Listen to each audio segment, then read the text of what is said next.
नेपाल में social media ban से भड़का जन आक्रोश। नेपाल में बीते 3 दिनों से 26 प्रमुख सोशल मीडिया साइट्स को बैन के बाद युवाओं में भारी आक्रोश देखने को मिल रहा है। सरकार के इस फैसले के विरोध में देश भर में विरोध प्रदर्शन तेज हो गए हैं, जो अब हिंसक रूप ले चुके। प्रदर्शनकारियों ने सार्वजनिक संपत्ति को निशाना बनाते हुए आगजनी, लूटपाट और तोड़फोड़ की घटनाओं को अंजाम दिया है। कई इलाकों में पुलिस के साथ झड़पें भी हुई हैं। हालात इतने बिगड़ गए हैं कि प्रदर्शनकारियों ने नेपाल के दिल्ली बाजार, चितवन, नागपो झुमका, कंचनपुर, कैलाली, जलेश्वर, कास्की, दम जुमला, सोलो खम्बू और बंशान जेल पर हमला कर पुलिस के हथियार लूट लिए हैं, जिससे जेल के भीतर भी बगावत भड़क उठी है। इसी अफरा तफरी का फायदा उठाकर कई कैदी जेल से फरार हो गए।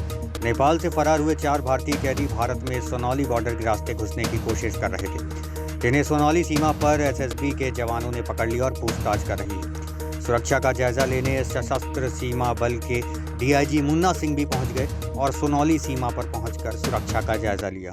शुभ संध्या। मैं मुन्ना सिंह, डीआईजी क्षेत्रक मुख्यालय सशस्त्र सीमा बल गोरखपुर, जिसके अंतर्गत हमारी 5 अंतर्राष्ट्रीय ट्रेड एंड ट्रांजिट रूट है, जो इस क्षेत्र में 267 किलोमीटर की सीमाओं को देख रही है।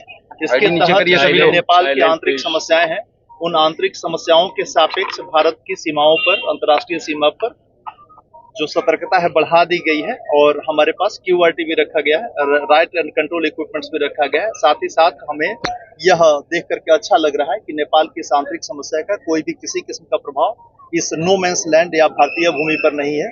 साथ ही साथ जो भी नागरिक, जो भारतीय नागरिक अगर कहीं नेपाल में फंसे हुए हैं, तो उनको 24 घंटे के लिए प्रॉपर जांच पड़ताल के साथ हम उनको अंदर आने की परमिशन दे रहे हैं। साथ ही साथ ऐसे नागरिक जो नेपाली हैं और अगर भारत में है और नेपाल में वो अगर अपने रिस्क पर जाना चाह रहे हैं, तो उनको भी जांच पड़ताल करके हम भेज रहे हैं। साथ ही साथ जैसा कि हमारे पास खबर है, टोलियावा जेल ब्रेक, नवलपरासी का जेल ब्रेक और चितवन के जेल ब्रेक के बाद वहां के कुछ अपराधी हैं, तो उसके सापेक्ष भी सख्ती बढ़ाई गई है।